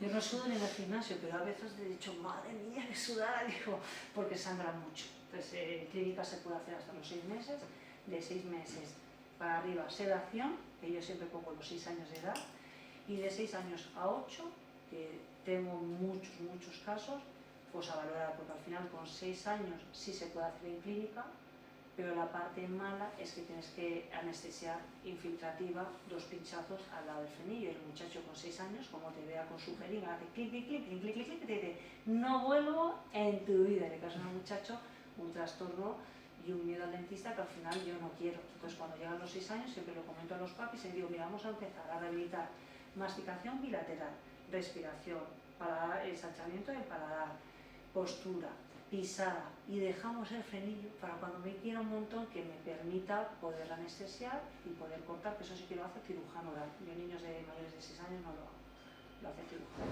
Pero tienes ahí ese limbo de 6, 7, 8 años que claro, dices a un papi, le tienes que sedar al tío para cortar el frenillo, y aquí miran como, le cuentas todo de masticación, respiración, fonación, postura, pisada, y dices, esta chica...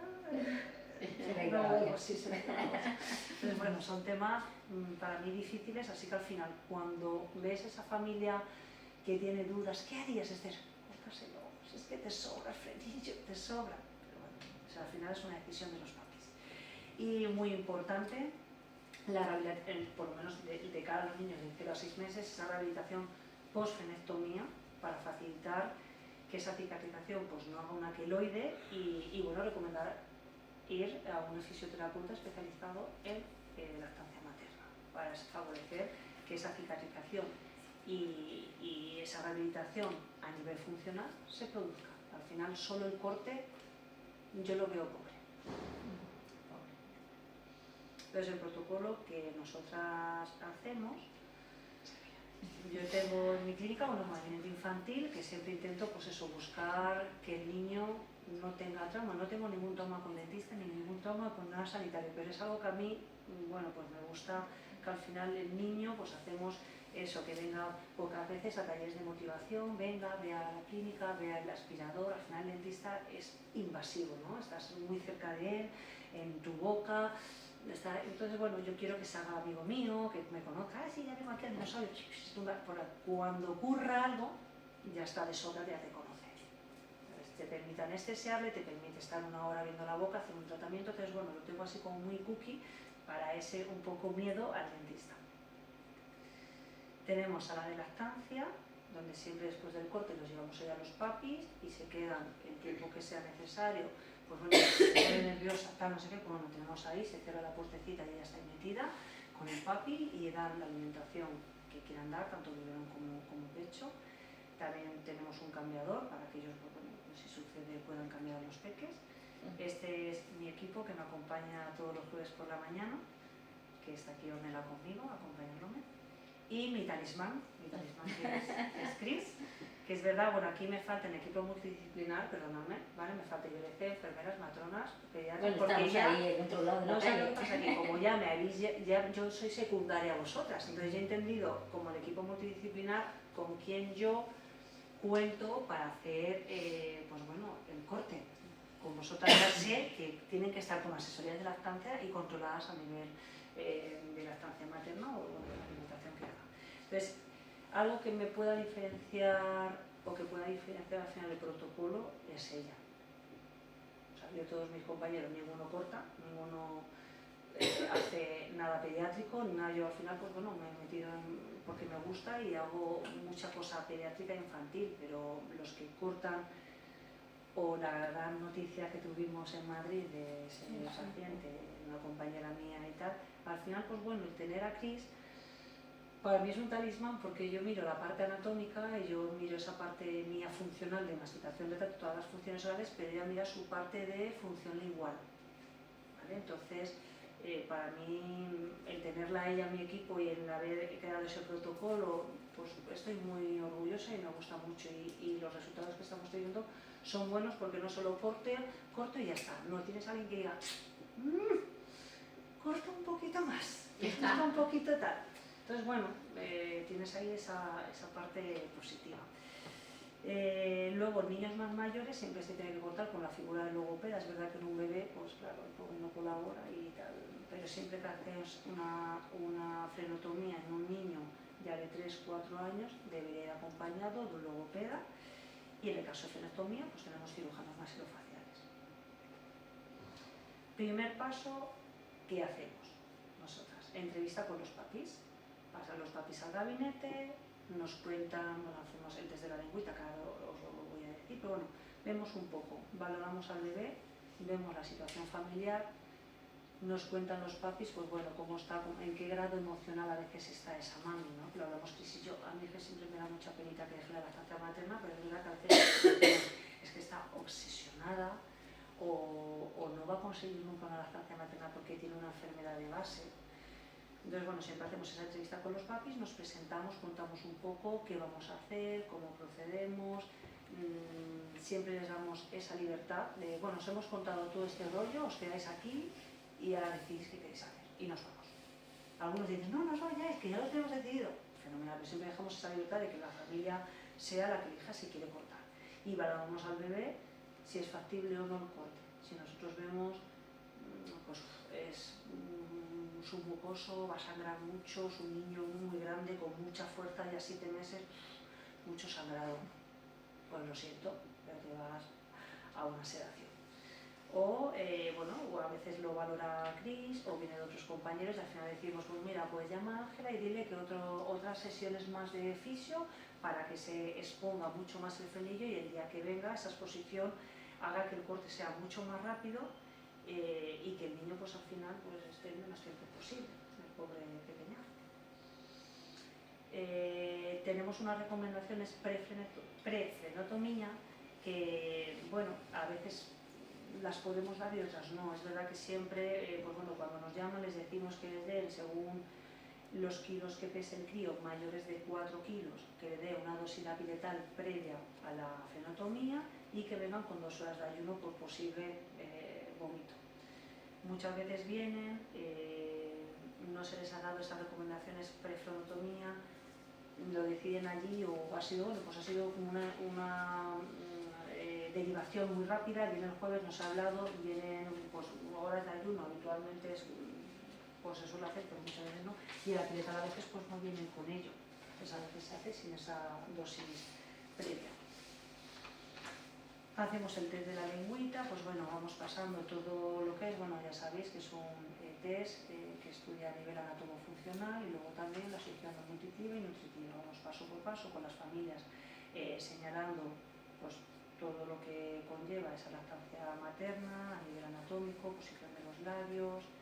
Hacemos siempre fotografías en la primera visita, y posteriormente pues se suman todos los puntos que nos ha dado todo ese resultado, y si esos puntos son igual o mayor a 13, estaría recomendado hacer el corte. También hacemos el test de corilos. Bueno, vamos valorando si es un tipo 1, tipo 2, tipo 3 o tipo 4, que ya sabéis, pues tipo 1, una inserción de frenillo de punta de lengua y es formita de corazón. El tipo 2, inserción de frenillo detrás de esa punta de la lengua, un poquito más atrás, es menos restrictivo.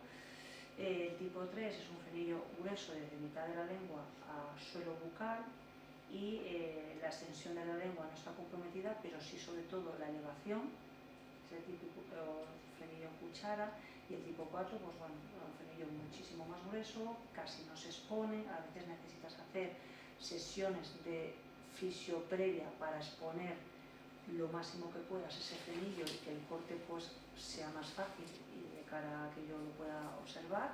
Y bueno, pues tiene eso, un aspecto más compacto, más anclada de la lengua, y el movimiento de la lengua suele ser más asimétrico.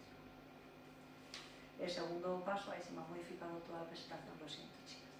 El segundo paso, una vez que la familia nos dice aceptamos, mientras que yo les voy comentando un poco que recomendamos que se vayan a la sala de espera o a la calle, porque el niño va a llorar. Y va a llorar no porque le pueda doler o no, que también, por lo que siempre ponemos esa anestesia tópica sublingual durante 30-60 segundos, debajo del frío, mientras que hablo con la mami, y luego siempre digo, en cuanto quite el algodón, te vas fuera porque esto dura 3 minutos. Entonces tengo que aprovechar el tiempo. Entonces siempre les decimos que se vayan a la sala de espera o a la calle, porque bueno, pues es más lo mejor para ellos. La anestesia tópica que ponemos es la benzocaína, que es verdad que todas las anestesias que hay, los anestésicos locales están contraindicados en menores de 6 meses. La única anestesia que está indicada en lactantes es el EMLA, lidocaína y prilocaína, combinados un 25%. ¿Qué pasa con el EMLA? Que lo tienes que poner 30-60 minutos previos a la intervención. Por lo tanto, esto sería una locura decir a un papi que le pongas el EMLA debajo de la lengua al muchacho, aunque no haya ni ninguno con el EMLA. Entonces el EMLA lo tenemos descartado por eso. Entonces ya te vas a otros anestésicos ésteres, que pasa en niños lactantes que todavía no tienen la enzima que degrade esos ésteres. Entonces el riesgo de metahemoglobinemia existe. Entonces sería un poco pues valorar que el niño empieza a tener tejidos cianóticos, labios azules, fatiga, aletargamiento. Eso lógicamente no se lo decimos a nosotros porque vamos, me dice no, pero bueno, es el anestésico que se usa habitualmente en odontología a nivel tópico, y ese es un poco el riesgo que tiene. Es verdad que entre la benzocaína y la tetracaína no está recomendado en menores de 3 meses, entre 6 y 3 meses, lidocaína menos de 6 y la benzocaína un poquito, pues eso, menos de 3 meses. Por eso me inclino más a esta. Pero la metamoglobinemia, como es por la enzima que digiere los ésteres, lo tendrías en casi todos los anestésicos.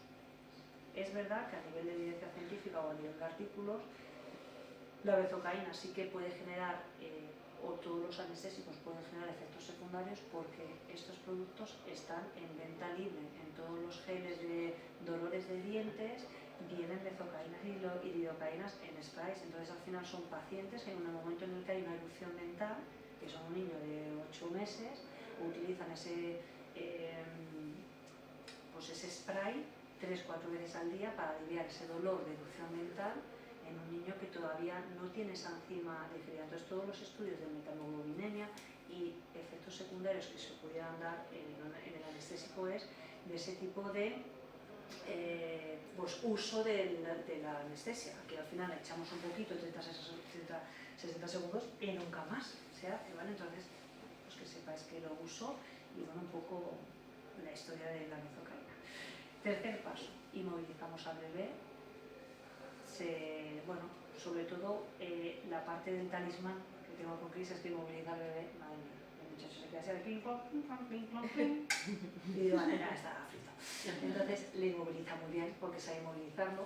Esa es un poco la técnica de inmovilización, que son una toalla o un rodete para facilitar la hiperextensión cervical, con 2 pulgares imposibilita, bueno, o hace la apertura mandibular, y luego con los 4 dedos el temporal le bloquea, ¿vale? Y entonces con esa inmovilización buscamos un mejor acceso, que yo vaya mucho más rápido y directo para que el niño pobre le pase pues lo peor posible y más corto del tiempo, evitar complicaciones de movimiento, ¿vale? Y el menor tiempo posible, tanto para los papis que están ahí, que esos minutos, dicen, son los minutos más largos que he tenido, entiendo. Y por el bebé. Yo uso un rollo pediátrico, bueno, esto es como una especie bueno, pues como un wrap, ¿no?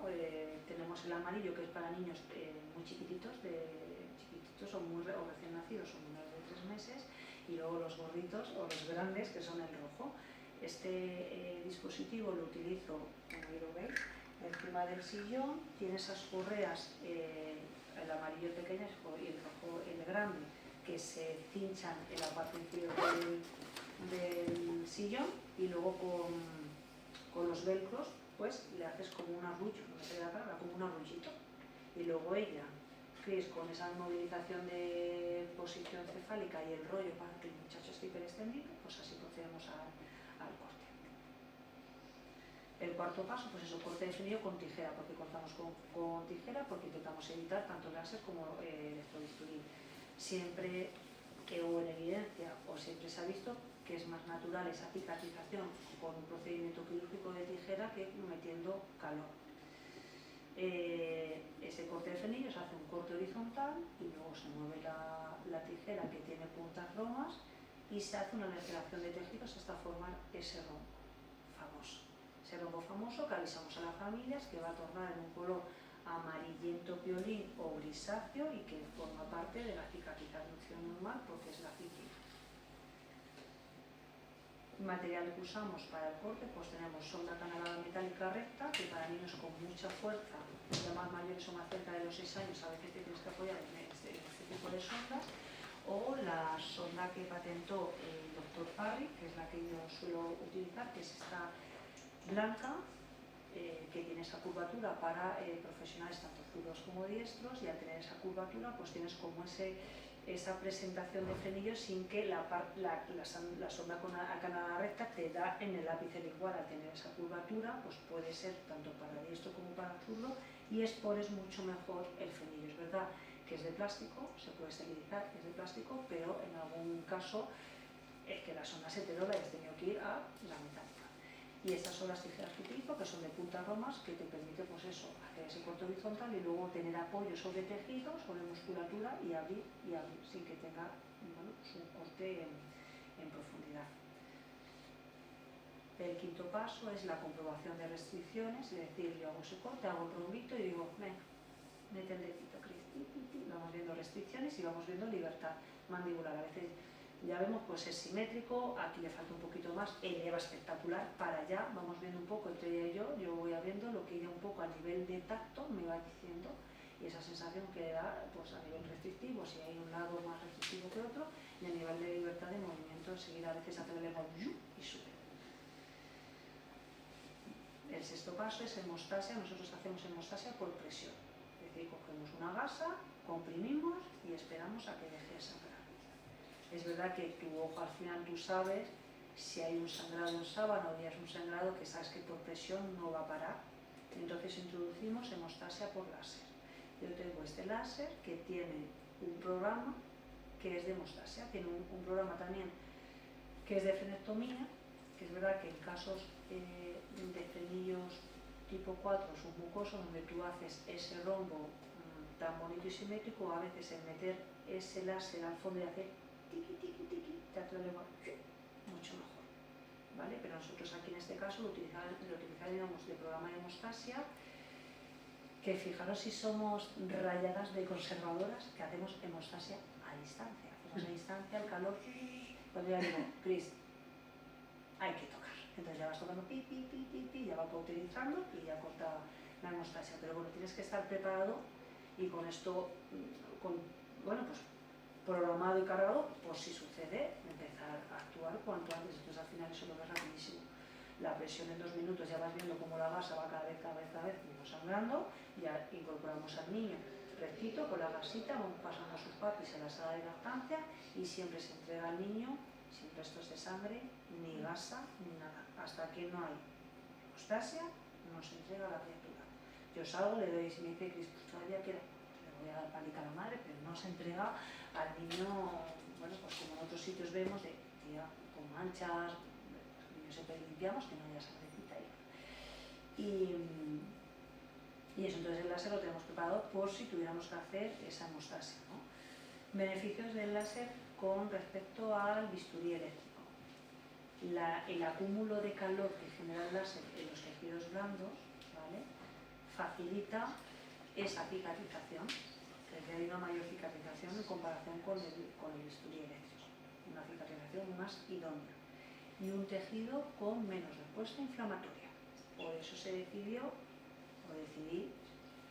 introducir el láser, sobre todo por tranquilidad a nivel hemostásico, que al final era lo que más, que no sangre, y en la comparativa con bisturí eléctrico, es decir, eso, el láser, ¿no? Entonces, beneficios, sin anestesia no hace falta anestesiar, pero bueno, nosotros siempre tenemos esa anestesia tópica, evita el sangrado, no necesita suturas, es apta para embarazadas anticoagulados y marcapasos, presenta un posoperatorio indoloro y corto, no genera esa inflamación que pueda tener el bisturí eléctrico, mayor confort, es mínimamente invasivo, tiempos operatorios más cortos, un excelente posoperatorio a nivel antiinflamatorio, favorece la regeneración de tejidos duros y blandos por esa cantidad de calor que somete al tejido en el corte.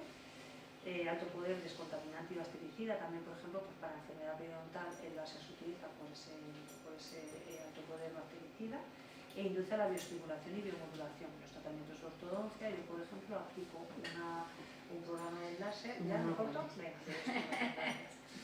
bueno, ácido tranexámico también lo tenemos en la clínica para, bueno, pues si alguna vez lo necesitáramos, impregnar la gasa y cortar coagulación y cortar sangrado. Séptimo paso, colocamos al bebé en el pecho, ¿vale? La tetalgesia, o damos al niño, pues, o sea, nunca cambiamos el patrón de alimentación que tenga, ¿vale? Siempre la mami va a venir, si es con lactancia mixta, dará biberón con lactancia artificial, si da biberón con leche materna, si da pecho el pecho, y en niños más mayores se suele dar, bueno, pues una succión nutritiva y se da agua con azúcar. Eso más bien es sedación. Recomendaciones postquirúrgicas. Entregamos este documento donde señalamos que la analgesia no está contraindicada en menores de 4 kilos, ¿vale?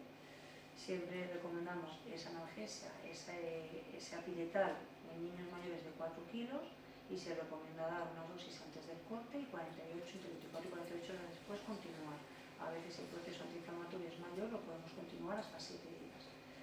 Aplicamos en la zona quirúrgica aceite de vitamina E, que es el Bea Oris, o el Mucorriper. El Mucorriper, la diferencia es que como es un gel tiene que aplicarlo con el dedo y para los papis es más complicado.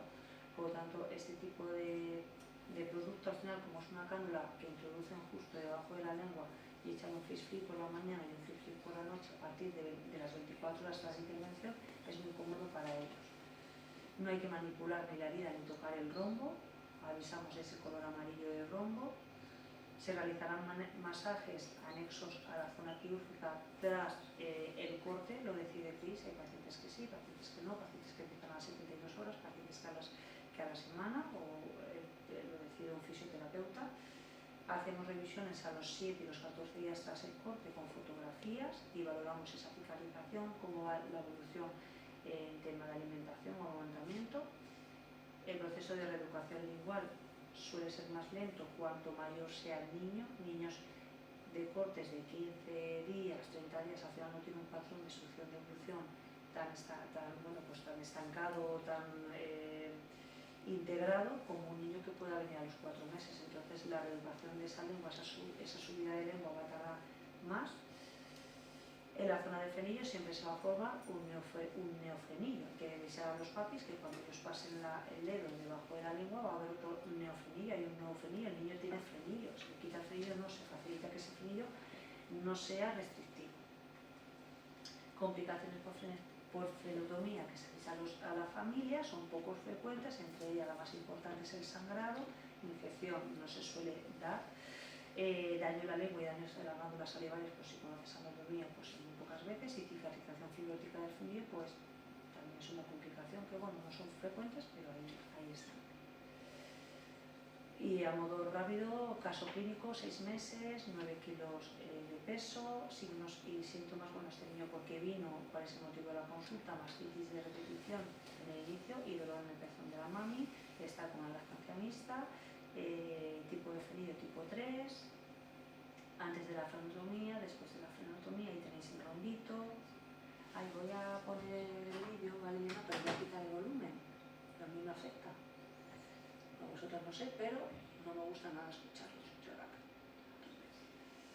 Vale.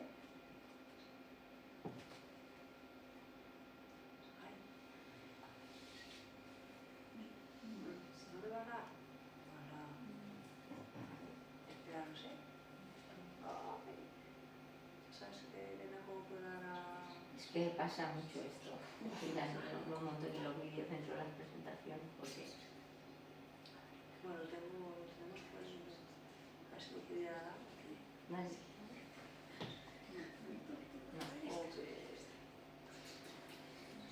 De todas maneras tenemos que ir terminando.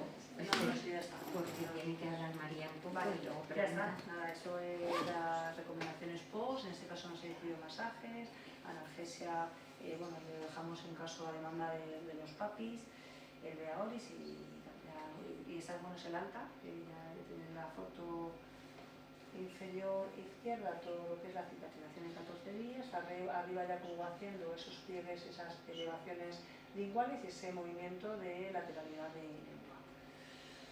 Nada, este caso es otro caso, aquí para que veáis qué corte más bonito con los geniogrosos expuestos, ¿vale? Más bonito, esos antes y después. Y nada, ese es el último caso, que es mi hija, y ya está, y está fenomenal la granja, y ya está. Muy bien. Bueno, y muchas gracias, nada, y lo siento,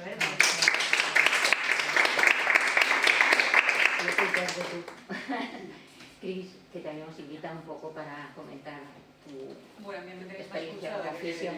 que te veo. Eso digo yo, cuidado, que Sola. tenemos en el Drive para que veáis un poco pues un taller que hizo Cris hace un año y pico sobre el tema de las exploraciones que debemos utilizar o que podemos utilizar para explorar un poco toda la situación un poco del bebé, pero además concretamente la oralidad y la función lingual. Y luego tenemos del curso que dimos el año pasado también, pues también tenemos las grabaciones, por lo cual cualquier persona que quiera acceder a esas grabaciones que nos lo diga y le mandamos el enlace del Drive y ya está. Pero bueno, queríamos que hablase un poco hoy también Bueno, sobre su experiencia. o por lo menos del nuevo papel ahora cortando con Esther.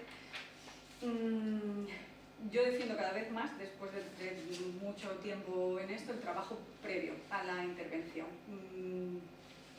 Por dos motivos, sobre todo. Por el respeto sensorial a la boca del bebé, porque cada vez nos estamos encontrando a bebés, por lo menos yo, más irritados y más sobreestimulados y más pasados de vueltas, con rechazos orales que conllevan muchas más cosas que la alimentación, que es una parte muy pequeña de la boca.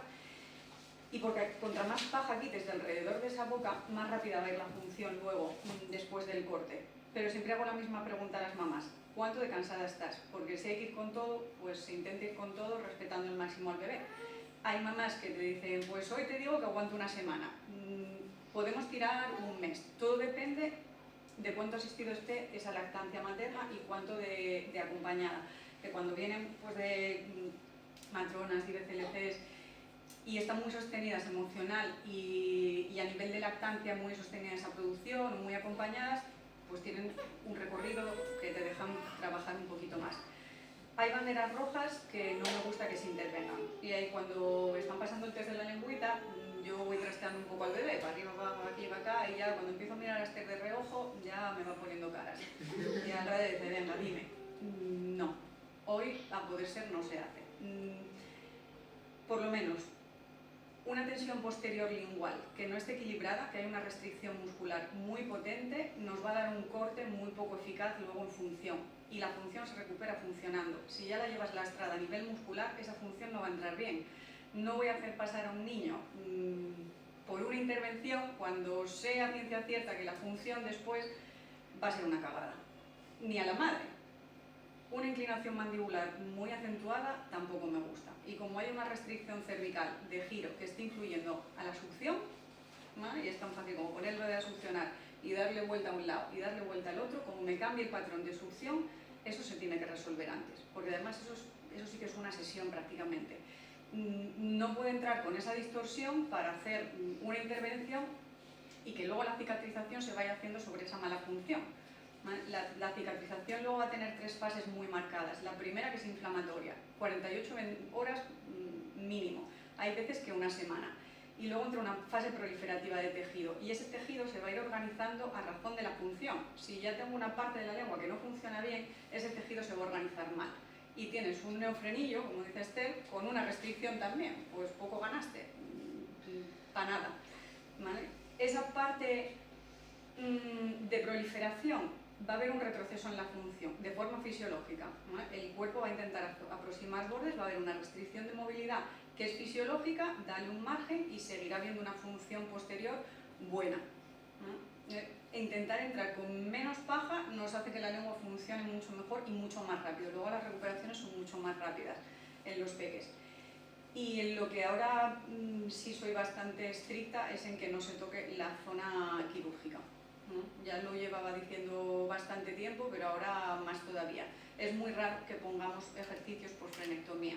No es una cicatrización por segunda intención. Es un tejido, es una fibrina muy lábil.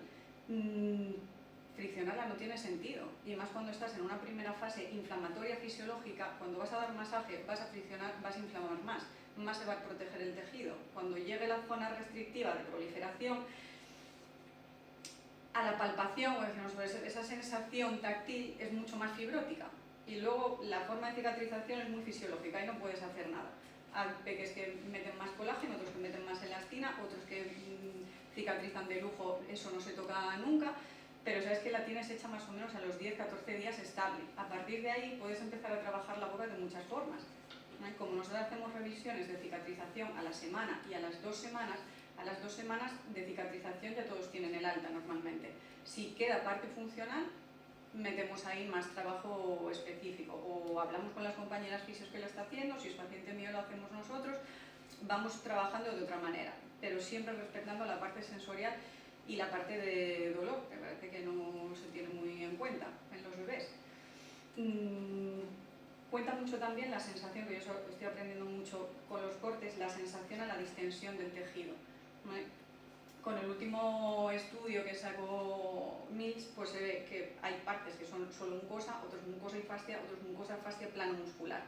Cuando tú abres y distiendes ese tejido, hay veces que es durísimo, que a usted le cuesta horrores distender ese tejido, hay otras veces que va súper lábil y hay otras veces que abrimos y encuentras algo detrás que no sabías ni que existía, o una parte grasa, o unos filamentos que a veces parecen sedales, o unos... No es tan fácil como un diagnóstico y vete a cortar y esto se soluciona. Luego hay un submundo ahí detrás que te va a dar muchas variabilidades de cicatrización y de función posterior. Por eso siempre digo a las madres, esto no va a ser la panacea, esto no es Instagram, esto no es se va a orar el milagro cuando te corten el frenillo, porque detrás del corte llega un trabajo que es casi peor y más latoso que el propio corte. Y mira que algunos se complican, ¿eh? Los de los más mayorcillos que te hacen más sangrado. Pero poner el 100% en cortas el frenillo y se acaba, flaco favor para la salud mental de esa madre. Sí, porque se lo creen. Nosotros hablamos de un periodo de las familias cuando lo hacemos justo después de la intervención de 4 o 6 semanas. Y creemos que la bibliografía es el que más se refiere como un periodo de recuperación de la función lingual, que no de la oralidad y de todo lo demás. Sí, ya empiezan a haber estudios de que ese tejido se va a ir definiendo hasta 2 años posteriores al corte.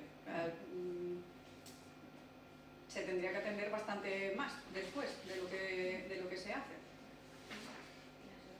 Bueno, pues nada, muchas gracias, María. Yo te quería preguntar una cosa. Pues pero ven, pregunta y lo cuentas tú. No, lo cuento desde aquí, que tengo el material, no os preocupes. Perdón, Cris. Antes, cuando empezábamos, bueno, yo cuando empecé a amamantar era cuando empezaba a escuchar esa fisioterapia previa, exceptuando los casos de los frenillos muy anteriores, muy limitantes, que en principio se supone que era con los que no tendrían que salir los bebés del hospital. Con esto que comentas, por ejemplo, después de un parto instrumental o una cesárea por un podálico, aunque hay un frenillo anterior, ¿crees que es más interesante previo hacer quitar toda la paja, esa reestructuración, aunque el frenillo sea muy anterior, fino definido? No hay un frenillo, no. Si hay una deformidad craneal potente, no la vas a gestionar a corto plazo, porque dependes del crecimiento craneal. Tú vas a ir trabajando tejido y dependes de que esa cabeza vaya creciendo a razón de unos 2 centímetros perímetro craneal al mes. No puedes tener a esa madre con un frenillo tipo 1 o 2, dame 3 meses que esto va a ir cogiendo forma. Si es una inclinación mandibular muy potente o una retrognatia muy potente, ahí se dice, bueno, dame un par de citas que intentas que sean esa misma semana, para la semana siguiente estar metiéndote en el corte. ¿Mal? Si no, no puedes esperarte. tanto tiempo a solucionarle todo lo mecánico, o tortícolis congénitas con edemas ya fibróticos que te vienen ya o fracturas de clavícula que te vienen de serie ya del hospital. No puedes esperar porque eso va a ser largo, va a ser muy largo. Lo que sí les digo que la expectativa sea más larga de esas 6 semanas, porque la función no va a entrar rápido, nunca, en esos peques, y menos como se está afectando el desarrollo motor.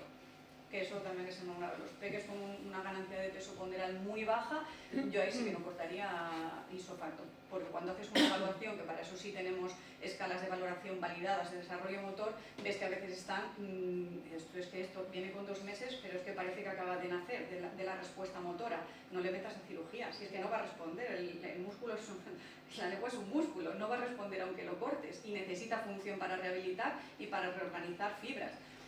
Vas un poco según cada caso. Otra cosa a comentar, hay 2 derivaciones de peques que vemos bastante, que es adigestivo por el tema del reflujo, que está muy asociado también al problema de la anquiloglosia, pero no solo asociado al problema de la anquiloglosia, y porque el reflujo también, bueno, hay que ver su desarrollo para ver exactamente dónde están los problemas, pero conlleva para el bebé, bueno, en muchos casos, temas alimentarios súper importantes, como es eso, la exención de lácteos, el uso de hidrolizados, de diferentes tipos de hidrolizados, y el uso del omeprazol, en ocasiones por lo menos para mantener a ese bebé pues lo menos irritable posible. Entonces, eso es una derivación que vemos con relativa frecuencia en relación al tiempo que acompañamos.